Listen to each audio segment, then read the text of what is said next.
Olá pessoal, bom dia, tudo bem com vocês?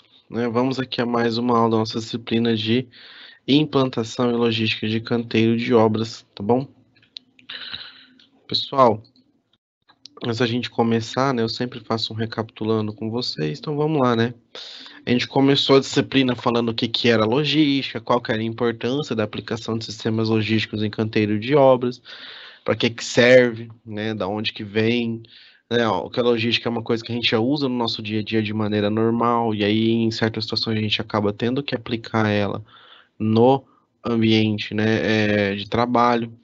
Vimos que a logística, ela é muito importante, porque ela define o sistema de organização. A gente viu depois que tem tudo no canteiro de obras depende de logística para que funcione. Falamos o que que é um canteiro, Canteiro é uma instalação provisória, instalada com o intuito de em caráter temporário, para atingir um objetivo da suporte, a construção da minha obra. Tá, o canteiro é como se fosse, não é como se fosse, é na verdade uma instalação industrial, como se fosse o chão de fábrica de uma indústria qualquer, tá? E a gente viu que tem tipos de canteiro de obra, tem canteiro amplo, longitudinal, canteiro restrito. Esses tipos de canteiro dependem do local, do que é a obra, Alguns têm que trabalhar de uma forma, outros de outra forma. Nós vimos a NR18 também, que é a norma, específica para segurança e as condições de trabalho na construção civil, e ela traz todos os requisitos que têm que ser mantidos dentro do canteiro de obras.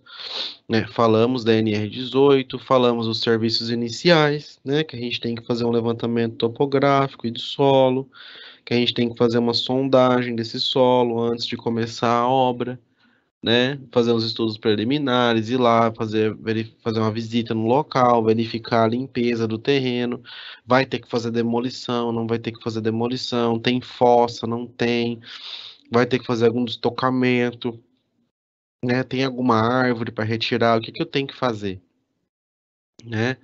E que eu preciso cuidar. A gente viu que aí depois que você vê isso, você vai pedir aprovação da sua obra na prefeitura, você vai pedir o seu alvará de funcionamento, E com base nesse alvará, você vai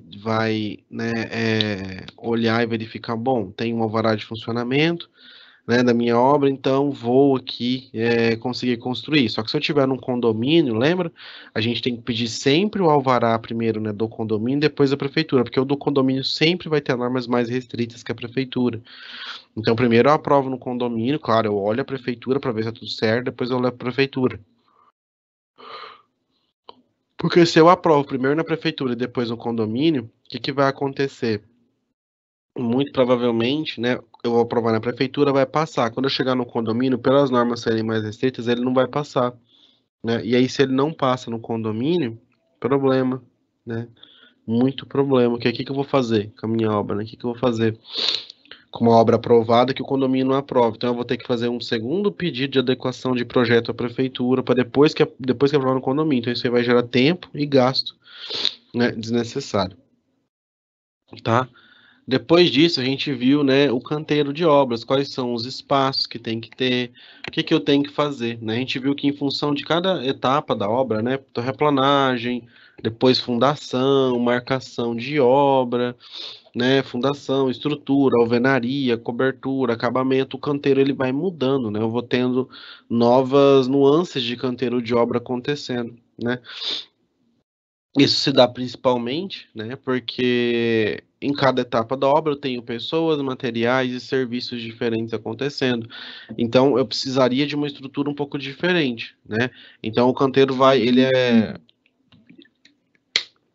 dinâmico, Eu não começo com um canteiro de obras, eu termino com o mesmo canteiro de obras. Ele vai mudando conforme a obra vai passando, Falamos dos tipos de canteiro de obra, Do arranjo físico dele, da desmobilização, de cuidado com o prazo. Falamos também que o canteiro ele tem ele tem característica de tentar sempre que possível deixar do lado, do lado seria um termo difícil muitas vezes, Que eu falo para vocês, sempre deixar na situação perfeita nem sempre é tão simples, mas a gente sempre tem que tentar deixar o mais próximo possível, né, os elementos. Então, o lugar que vai lançar concreto tem que estar, a central de usinagem de concreto, caso eu vou usinar, tem que estar ali do lado, para ser fácil, né, para eu conseguir facilmente lançar esse concreto, né? A central de armadura tem que estar perto da onde eu estou fazendo minha estrutura. Se eu fazer isso longe, né, na hora que eu tiver que, de fato, aplicar a minha estrutura lá, né, aplicar o aço, eu vou ter que andar lá do outro lado do canteiro para pegar, e a gente não quer esse tipo de coisa, a gente quer que seja prático, que seja rápido, né? Então, sempre tentar facilitar nesse sentido, deixar as coisas, né, que eu mais vou utilizar mais perto uma das outras, tá bom?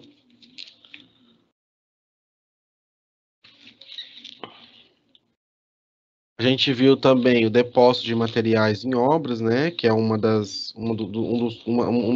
dos temas, né, mais importantes, que é aonde eu vou depositar material, que materiais que eu vou depositar, em que quantidade que eu tenho que comprar esses materiais, né? Falamos de tudo isso, da questão do almoxarifado, da organização que esse espaço necessita ter dentro do canteiro.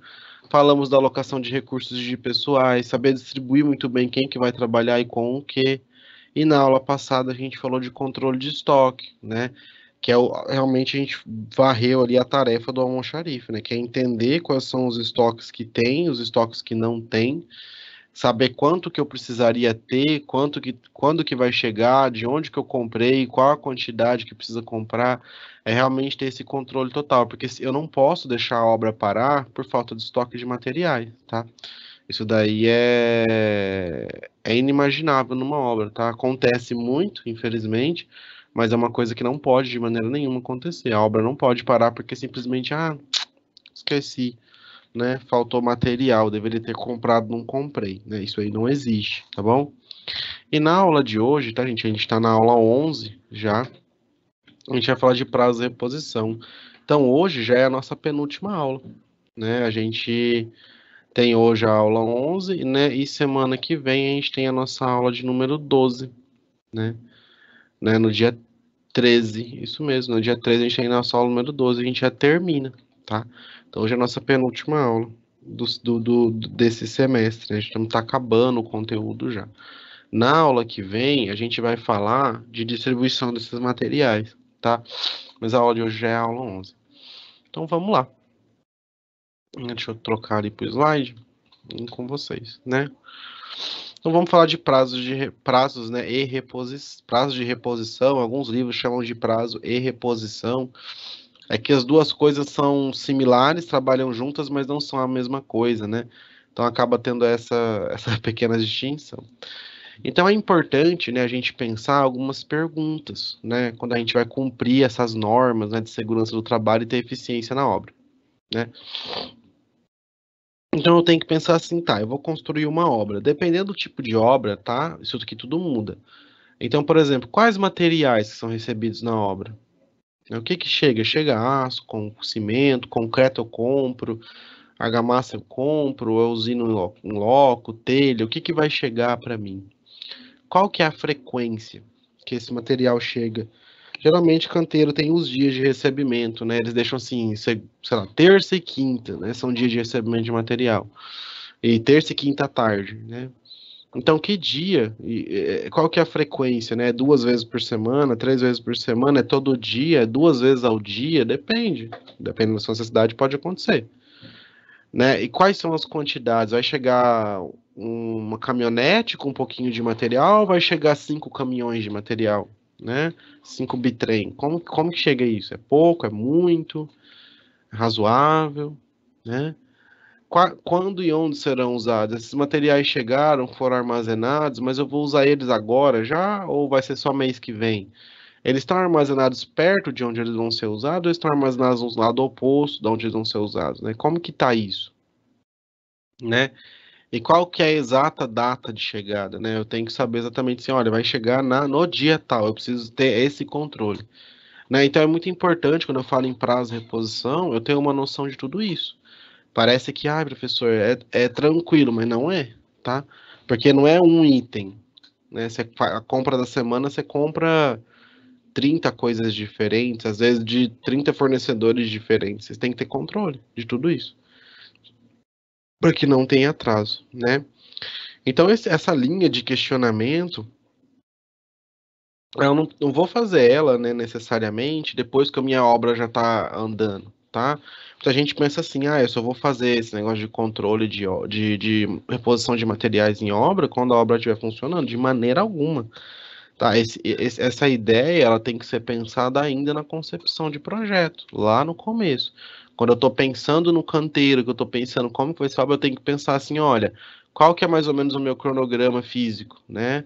Ah, é esse, nessa semana vai ser realizado isso, isso, isso. Então eu já tenho que pensar como o meu canteiro vai se comportar nas diversas etapas da obra em função disso, tá? Para eu conseguir, dessa forma, colaborar com a alocação dos espaços, garantindo melhores fluxos, né, entre a entrega de materiais na obra e o armazenamento e distribuição para usos no serviço. Porque isso aí é um fluxo, né? O material chega, eu tenho uma data de entrega, o material chega, né? E aí eu tenho que fazer o quê? O material chegou, né? Eu tenho que armazenar, né, esse material, distribuir para uso e execução dos serviços, tá? E eu tenho etapas aí, né? Eu tenho que armazenar, ver quanto que eu tenho em estoque, depois de ver quanto que eu tenho em estoque, eu tenho que passar esse material, né, à frente, adiante, tá? Mas ela também norteia a definição de um sistema de controle de estoque, porque se eu não fazer isso, né, eu começo se o material chega, não passa pelo estoque, já vai direto, eu já perdi controle, por exemplo. Isso não pode, né? E a falta desse controle pode gerar impactos de cronograma e prejuízos, né, como a compra de materiais que já foram anteriormente comprados, utilização de materiais vencidos, né, ou até falta de materiais, né, em obra, que é o que eu falo para vocês, né? Os outros, né, comprar material que já comprou, nada disso é bom, né?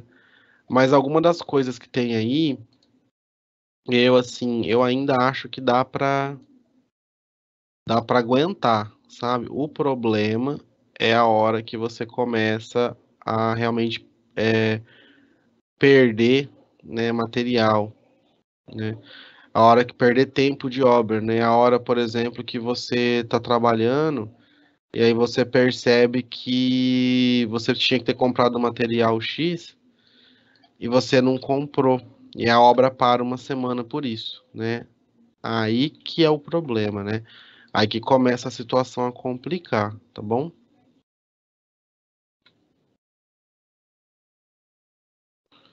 Só um segundo, pessoal, que apareceu uma mensagem aqui. Achei que era dúvida de alguém, mas no final sumiu. Alguém mandou alguma coisa? Alguém tava com alguma dúvida? Queria comentar alguma coisa até aqui? Pode mandar, tá, gente?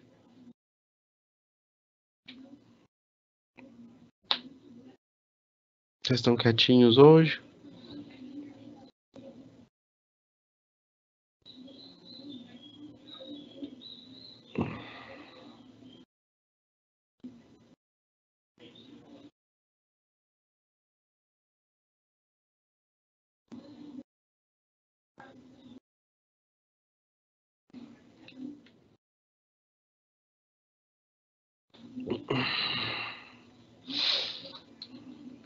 Eu vou continuar. Se caso alguém quisesse perguntar, tá? Pode ficar à vontade.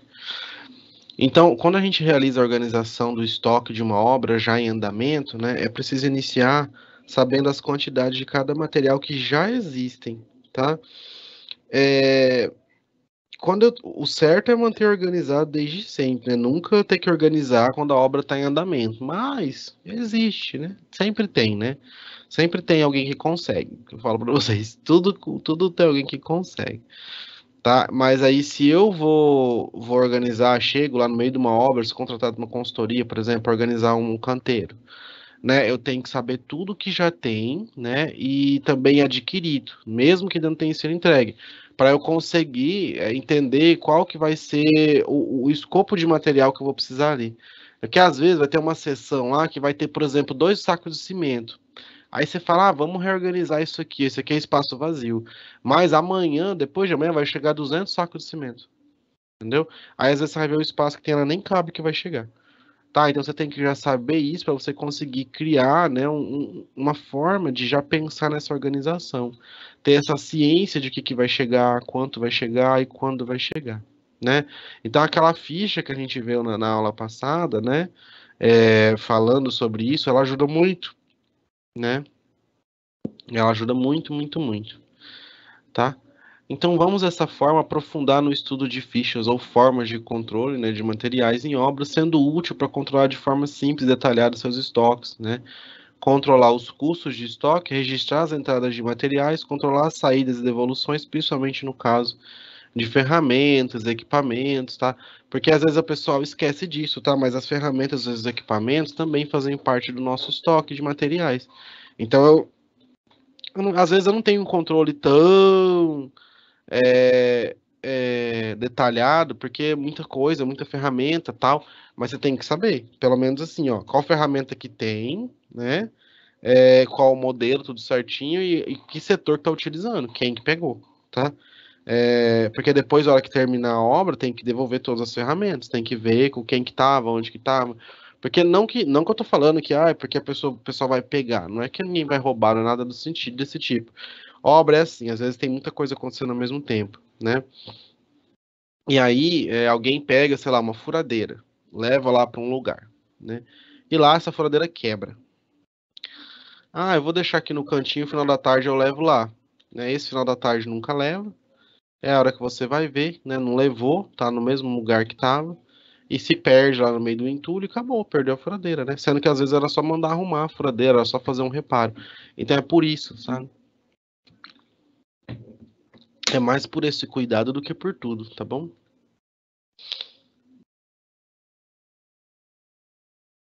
Então, o controle de estoque, né, busca e abranger desde a contagem desses materiais, né, tem um controle quantitativo e qualitativo também, né, dá uma olhada na qualidade, tem uma definição e controle dos locais de armazenagem, né, com identificação e forma de rastreamento, registros de entradas e saídas, até arquivo e controle de documentos. Tudo isso faz parte do controle, tá? É muito importante a gente ter controle monetário do estoque, tá? Eu falo para vocês sempre isso, saber quanto que eu tenho em estoque, em dinheiro, né? Se você saber o quanto de material que você tem, quanto você pagou em cada um deles, você sabe o quanto que você tem em dinheiro. Ó, esse estoque aqui tem R$ 1 milhão em dinheiro aqui dentro, né? Tá em peças, mas é isso que eu tenho, tá? É a mesma coisa que uma indústria, que qualquer lugar, tá? Cada material, né, tem um valor conforme a compra, né, e nota fiscal, assim sucessivamente se viabiliza o conhecimento de valores em estoque, o que pode ser obtido pelo método PEPS, né, primeiro que entra, primeiro que sai, o first in, first out, né, o FOFO, o FIFO, né, no qual é considerado o custo mais antigo da planilha na representação do custo de entrada do item que se avalia por meio de um código de identificação nas planilhas de controle. No entanto, em geral, é considerada a média ponderada. Por que que isso, professor? Porque às vezes, por exemplo, você comprou, sei lá, aço, vai, aço. E aí você comprou no começo da obra X, depois no meio você comprou mais um tanto e agora mais outro tanto. Só que os preços mudaram. Qual que você considera, né? Você às vezes não vai conseguir saber lá no meio das peças quantos aços tem da primeira, quanto tem da segunda. Então você faz uma média dos preços dos aços que você vem comprando. Né? Esse método de controle financeiro, né, e também de controle de logística, first in, first out, né, sai do inglês, eu tinha falado já antes, né? Para vocês. Até aqui alguma dúvida? Todo mundo entendeu? Tá claro? Alguém quer perguntar, comentar alguma coisa? Aquela hora tinha dado uma mensagem, depois sumiu, acho que talvez apagou.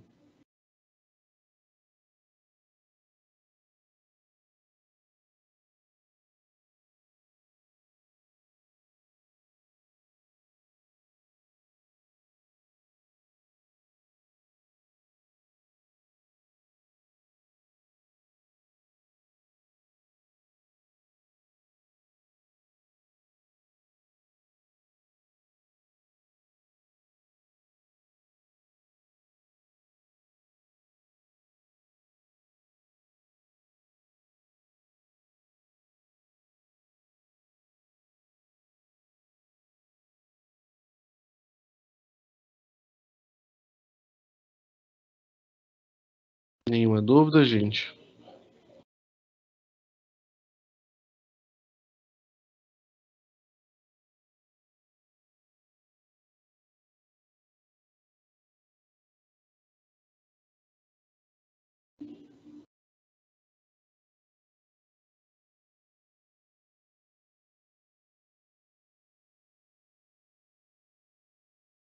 Nenhuma dúvida mesmo, tranquilo. Estão quietinhos.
Vocês estão quietinhos, então acho que tá tudo bem. Então vamos lá, né? Vamos entender aqui uma situação, ó. Aquisições de matéria-prima A, né? Quanto que eu comprei? Comprei 50 peças a R$ 1. Só que no dia 15 de dezembro. Deixa eu ligar a caneta aqui para eu marcar para vocês, ó. Né? Então aqui eu já sei que eu tenho R$ 50, certo? Quantidade de 100 peças eu comprei a 1,10 em 30. Então aqui eu teria R$ 110, né? 50 vezes 1, 50, 100 vezes 1,10, 110. No inventário físico efetuado dia 31 de dezembro, apurou-se que o total de estoque respectivo de matéria-prima é de 110 peças. Eu tenho 50 e 100 que eu tinha comprado, só que já usou um tanto. Né? Era para ter 150, usou 40. Só que então eu não vou saber se usou dessa ou se usou dessa. Eu não sei de qual que pegou, né? Então teremos 100 peças aquisição mais recente, né? Vezes 1 em 10, 110. As 10 peças da aquisição anterior, tá? Ele não fala aqui, né? Mas eu tinha uma aquisição antes ainda, né? R$ 1, R$ 10. Total de estoque de matéria-prima, R$ 120, né? Esse método, gente, né? Ele consiste que, tá? Deixa eu explicar para vocês. Ele consiste que eu consiga controlar o consumo. Às vezes tem itens que dá para você falar, vai pegando dessa primeiro, depois pega da nova. Tem coisa que às vezes mistura, tá? E se você tiver que estimar, geralmente você faz um preço médio. Você ia fazer o preço médio aqui, 1 em 1,10, ia ser R$ 1,05, né? Vezes quanto? Vezes a quantidade que tem em estoque, 110 peças, né? Aí você ia ver quanto que dá o valor. Ia dar 120, tá? Se você fazer o preço médio, tá? Então, por isso que eu falo, né? Se você às vezes mistura, se você consegue contar e separar, tudo bem, né? Mas se você se mistura, aí você tem que fazer o preço médio, tá? Então, o controle de saídas, né, e de entradas deve ser registrado de forma que seja possível realizar um acompanhamento detalhado de itens.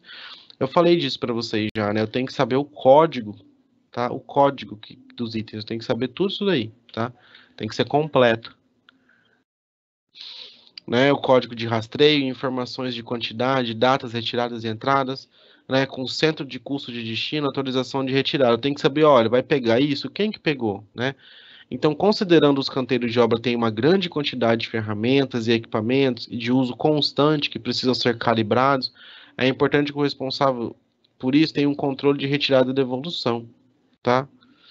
Porque às vezes tem algumas coisas que tem que pegar para calibrar, tem que mandar fazer manutenção. Geralmente, tá, gente? Eu vou falar bem a verdade, né? O certo era a cada X meses lá fazer a manutenção. A construtora geralmente faz assim. Acabou a obra, aí eles mandam dar uma geral em todos os equipamentos para começar a próxima, tá? Mas durante a obra o uso é muito intenso, assim, não para, né? Então eles só param se quebrar. Se quebrar, eles param, pegam outro e mandam arrumar aquele. Se não quebrar, eles não fazem manutenção durante a obra. Não que isso é certo, tá? Mas já avisando, não faz. O pessoal deixa tocar. Se quebrar, eles arrumam. Se não quebrar, continua. Quando acaba uma obra e vai começar outra, aí eles mandam dar uma geral nos equipamentos, né? Manda pegar todos os equipamentos e dar uma geral para todo mundo, ok, para continuar, na próxima obra, tá bom?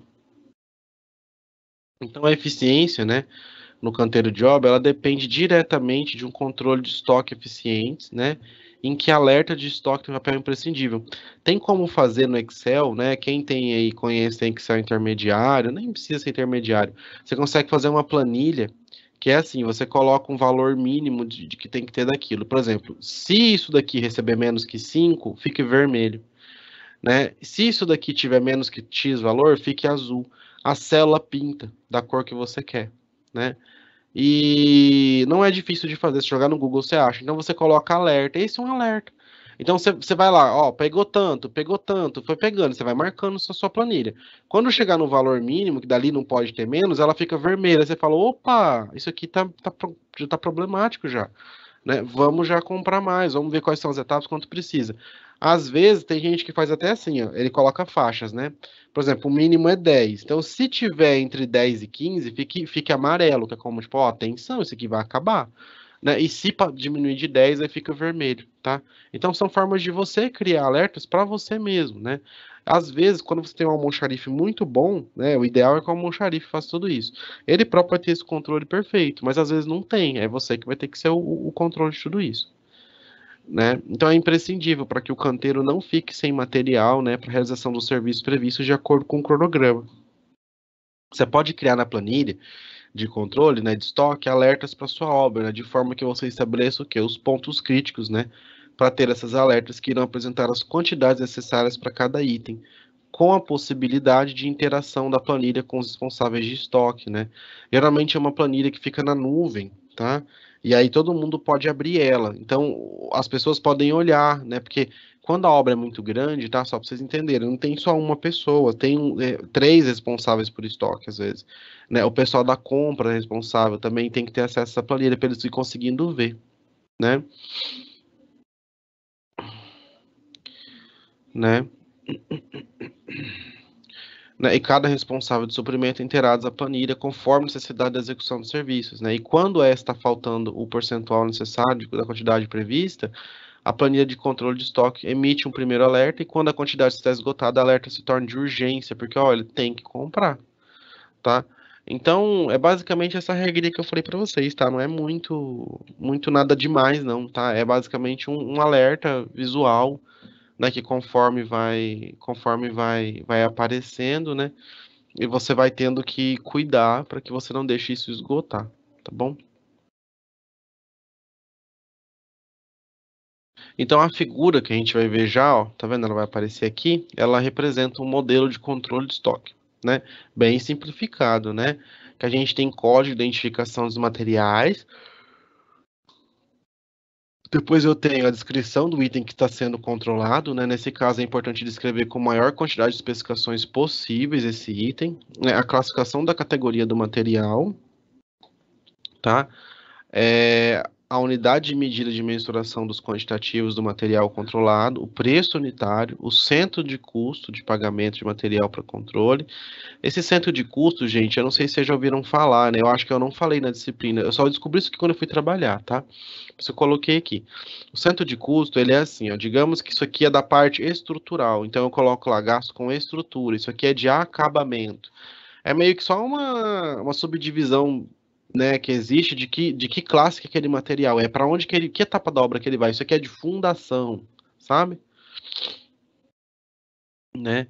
Então, a gente tem, né, a unidade de medida, mensuração dos quantitativos controlado, preço unitário, centro de custo de pagamento do material, solicitação de compra, saldo mínimo desse material, materiais necessários para viabilizar a execução do serviço, saldo atual, preço total de matérias em estoque, né, situação de cada item de controle. Eu vou colocando, gente, o que eu quiser na planilha, tá? O céu é o limite. Então, por exemplo, ó, código 1, cimento, categoria estrutural, tá vendo? Quantidade, unidade de medida do cimento, ela é medida em quilo. Poderia ser em saco, saco de cimento, né? Aqui tá quilo. Por que quis, né? Mas poderia ser saco, saco de cimento, né? Preço unitário, 18,50 quilo. Então, se o saco tem 50 quilos, vai dar um valor lá X, né? Centro de custo 1, porque ele é código 1, né? Nem sempre, tá? Às vezes é centro de código 1 e centro de custo 3, depende. Aí você que vai criar seu sistema. Nesse caso aqui é centro de custo 1, que deve ser estrutura, né? Saldo mínimo. Eu não posso ter menos de 75 sacos de cimento na minha obra. Não pode, né? Então isso é o mínimo. Não pode ter menos que isso. Saldo atual, 85. Então, olha, tem 85 lá, tem 10 a mais. Quanto que eu tenho disso em estoque? Então, se eu tenho 85, se eu tenho em estoque equivalente a R$ 1.572,50, né? A situação aqui é de atenção.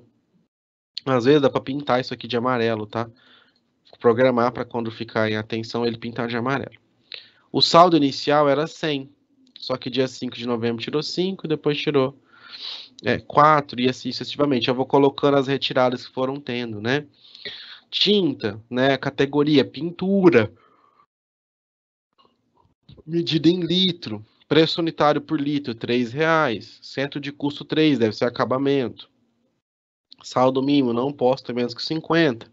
85, né? Tem R$ 255 de tinta em estoque. Situação, ok, né? Saldo inicial 85. Madeira, ó, né? Código 3, deve ser cobertura, né? Ou estrutura, porque se for, pode ser estrutura de cobertura, né? Código 3 é estrutural, né? Medida já é metro quadrado, às vezes pode ser metro cúbico, depende daquilo que você está fazendo, né? Preço R$ 14 o metro quadrado, tá? Saldo mínimo é 12. Olha quanto que tem? Tem nada. Então eu não tenho custo disso em estoque. Ó, a situação, urgente comprar. Tinha 20, tirou 20 de uma vez, me deixou sem nada em estoque. Não pode acontecer, não é bom, né? Então, a classificação da categoria dos materiais deve ser realizada conforme a classificação dos tipos de serviço do planejamento. Então, aí eu que vou fazer. Eu quero colocar instalação provisória, terraplanagem, estrutura, instalação elétrica, instalação hidrossanitária, alvenaria, cobertura, pintura, aí pavimentação, depende da obra, né? Depende do que é. Então, para o controle detalhado, vai ser necessário realizar controles específicos de entrada e de saída de materiais, a gente já viu isso, né? Sendo que para as duas planilhas de controle será necessário identificar a data de entrada e data de saída do material. E a identificação do código com sua descrição, categoria, marca, quantidade. Então, eu faço duas planilhas, se possíveis, né? Uma de entrada e uma de saída. E elas têm que se conversar, elas têm que ser interligadas, que eu coloco, entrou aqui, já soma na de estoque e saiu, já tira da de estoque. Então eu tenho uma de entrada, uma de estoque e uma de saída. Quando eu vou na saída e digitar alguma coisa, ele tem que automaticamente descontar da de estoque. Se eu venho na entrada, ele automaticamente também soma aqui, tá? Tem que fazer esse controle, tá bom? Para eu ter uma unidade de mensuração dos quantitativos, preço unitário, fornecedor que foi realizada a compra, número de nota fiscal, de rastreamento, né? Eu tenho tudo. Quem que é o responsável pela entrada, quem que é o responsável pela saída, né? Muita coisa. Então, tá aqui, ó, né? Outros exemplos, ó. Data, dia 10, código 1, chegou alguma coisa aqui, né?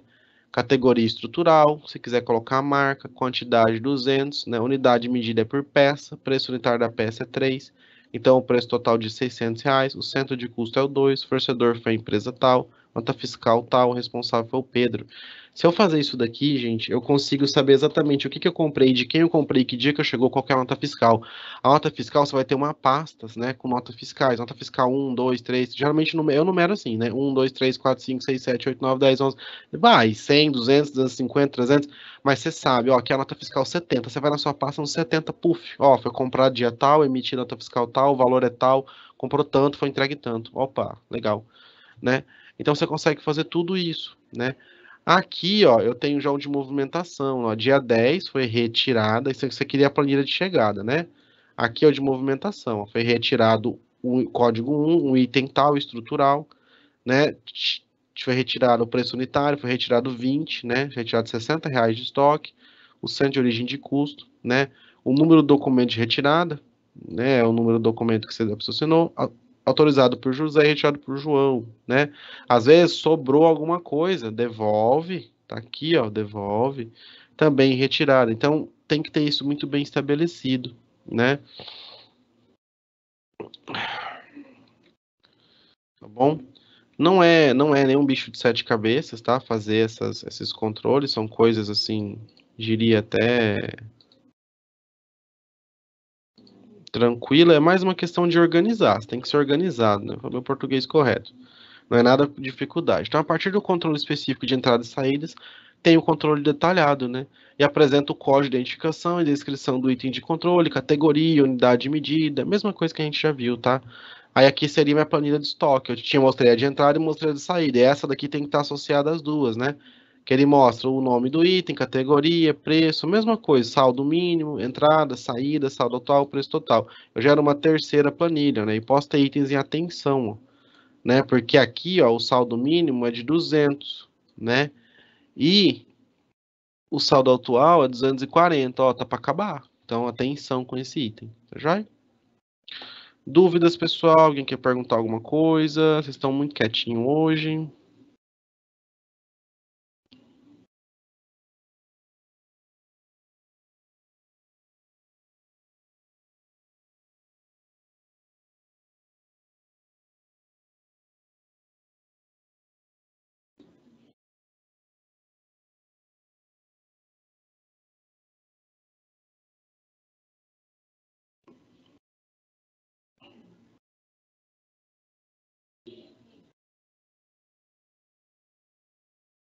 Nenhuma dúvida? Vamos fazer uma solução problema rápida aqui, tá? Pra gente fechar essa ideia aqui que a gente tratou hoje, tá bom? Deixa eu só colocar aqui para vocês, tá? Do controle de materiais e uma reforma, né, de uma loja dentro de um shopping center. Então, considere que você está trabalhando numa reforma, né, de uma obra, de uma construtora que trabalha com reformas internas, né? Apartamento, com morador. Eu falei do shopping, mas pode ser um apartamento, pode ser qualquer situação. Até deixei diferente para já instigar vocês a pensarem, olha, pode ser uma loja de shopping, pode ser um apartamento. Tem N situações na qual você pode ter que fazer uma reforma, né, um reparo numa situação que você não tem muito espaço, né? Você tem que ter bastante controle de materiais, tem que chegar tudo no dia que vai usar, né? E muitas vezes, apartamento principalmente, né, os moradores ficam na obra, tá? Você tá construindo, o pessoal tá morando na casa, né? E tem a presença de diversos tipos de profissionais prestando serviço em conjunto, como eletricista, gesseiro, marceneiro, pedreiro, entre outros. E os materiais são comprados todos pela construtora em que você trabalha para uso dos profissionais, né? Foi-lhe atribuída a função de criar um controle simplificado, né, para o controle de estoque, que deverá ficar no local da obra durante o serviço de reforma. Então, em primeiro lugar, é importante observar os questionamentos em relação ao que será estocado. Lá no primeiro slide, lembra? Você vai olhar e fala assim, tá, o que que eu tenho que comprar? Qual quantidade? De quem que eu vou comprar? E o que que dá para estocar, o que que não dá para estocar, o que que tem que ser entregue na hora, né? Então, por mais que cada projeto, né, que sua empresa é contratada para executar seja diferente, os tipos de serviços de materiais são similares em todas as obras. Então, é possível criar um modelo de aplicação em cada obra, porque eu tenho mais ou menos uma ideia do que vai acontecer. A diferença só é eu saber exatamente qual que é o tempo, qual que é o tamanho e a quantidade, tá? Construtora, geralmente, essas planilhas aí que eu estou falando para vocês, né? Se você for autônomo, quando você for trabalhar, você vai fazer a sua, né? Você vai ter o seu controle. Construtora tem tudo isso daí pronto. Eles têm um modelo estabelecido, a planilha toda automatizada, que você digita um valor lá, já calcula tudo, já sai tudo e pronto. Né? Porque eles precisam, né? Eles não podem deixar que toda vez que vai fazer uma obra ter que alguém calcular isso, né? Tem que estar pronto. Tá? Então, nesse modelo padrão, deverá ter um código, né? A descrição específica dos materiais, que nesse caso deve ter rigor, pois são, em geral, materiais de acabamento com alto custo, né? Tendo especificação do material com cor, empresa, fornecedor, lote, dimensões, local de aplicação, entre outros, né, unidade de mensuração, quantidade, custo unitário e totais e controle de entrada positivo e de saída negativa, tendo também aqui um controle de responsáveis, né, já que não existe um almoxarifado, todos devem zelar pelo controle. Porque quando a obra é pequena, né, eu não tenho um almoxarifado. Só para as pessoas que trabalham ali que vai ter que ter esse cuidado comigo, né? Eu não vou ter um almoxarife que vai ficar lá especificamente para me ajudar nisso, não, né? Então eu tenho que ter controle de tudo isso com os trabalhadores que estão trabalhando ali na obra comigo, tá bom? Pessoal, fico agora aqui, né, para tirar dúvidas. Sempre deixo com vocês uns 7 minutos finais, né, para tirar dúvidas de vocês, tá? Então, se precisar de alguma coisa, por favor, pode perguntar, questionar, fica à vontade.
Nenhuma dúvida mesmo, pessoal?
Tudo certo, gente? Nenhuma dúvida, certeza que quero perguntar nada. Nossa penúltima aula.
Pessoal, se ninguém tem nenhuma dúvida, a gente encerra por aqui então, tá? A aula de hoje. E semana que vem a gente volta, tá? Com a nossa última aula, tá bom? Obrigado a todos, tá? Bom estudo, se cuide e até a próxima. Tchau, tchau.